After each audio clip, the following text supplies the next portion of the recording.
Hello everyone. Today, I welcome you all to our lecture series on data structures. In today's session, we will discuss about a linear data structure, which is stack ADT.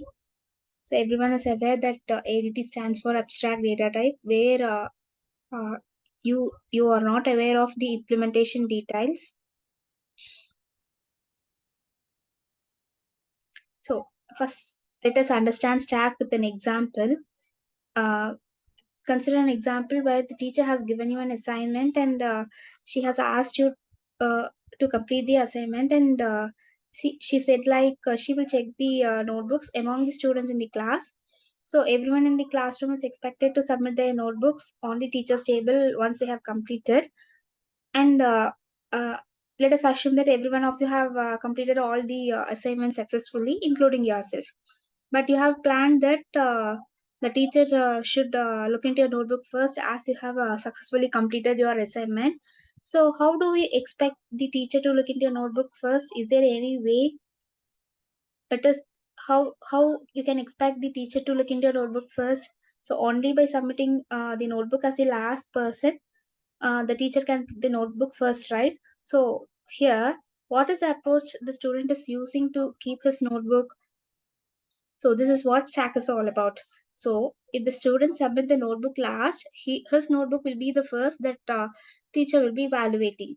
So this is similar to the stack concept that we are going to see. Here the notebooks are arranged in a stack manner. So we will, when the notebooks are arranged one above the other, we call them as stack of books. So it is arranged in a linear manner, and it is not arranged in a non-linear manner. So that you are clear about, right? So this stack, it follows last in first out or first in last out.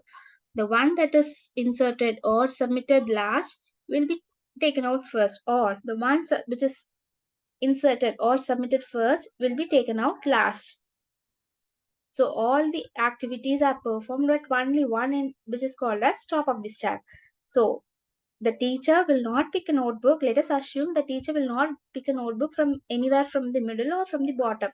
So the teacher will take a notebook in order starting from the top of the stack. So all the operation, let it be inserting or deleting, is always performed at only one end of the stack, which is top. So similar other examples to stack are inserting or removing a book from the stack of books, inserting a ring or removing a ring from the stack of disc, uh, placing the tennis ball inside the tennis box, which is closed at one end, and keeping stack of clothes inside the cupboard. You will always pick the cloth which is on the top. So trains which are on the railway yard, goods in the cargo, all these things will follow last in first out or first in last out principle. And a stack of chairs and stack of plates or similar other examples. So before looking into the application, let us see the operations that we can perform in the stack.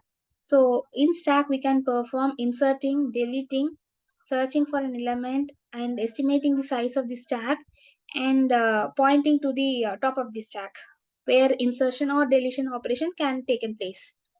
So here, the inserting operation is called as push operation, and deleting operation is called as pop operation. So whether it is push or pop, it is always performed at the top of the stack. So through peep operation, we can look in for an element, or we can find or search an element that we are looking for.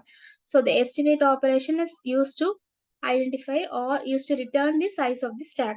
So initially, when you look into the picture, initially the stack is empty. So when I'm inserting the element 1, it is inserted into the top of the stack. Now when I am inserting element 2, it is inserted above the element 1, which is top of it, it is inserted in the top of element 1. So now when I'm inserting element 3, it is inserted above the element 2, which is the top position. So if I want to remove the element, obviously you need not specify the value of the element, or you need not specify the element. So it is explicit that the element which is present at the top will always be removed first. So here the element 3 is inserted last, or it is in the topmost position. So this element 3 will be removed first. So this is how push and pop operation takes place in stack. So these are the routines for push and pop operation. So before inserting an element, we have to check if the stack is full. In case of array implementation of stack, the size of the stack is predefined. So before inserting an element, we have to check if the stack is full. So in case if the stack is full, you cannot insert any more elements. So the function should return a null value. If in case the stack is not full, so you will increment the top position, or you will increment the top pointer to the next position, and you will insert the data in the index pointed by the top. So this is how push operation takes place in stack. And this on the right hand side is the routine for pop operation. So before deleting an element from the stack, you have to check if stack is empty or not. Like how you check the stack is full for inserting. For deleting, you have to check if the stack is empty. So if the stack is empty, it means there is no value in the stack and you cannot delete anything. So the function has to return null value. On the other hand, if the stack is not empty, you will decrement the pointer to one position lower or one position below. So now the pointer is pointing to one index which less than the previously inserted index. So the top data is no longer a part of the stack. So this is how pop-up operation takes place in stack. So the application of stack includes uh,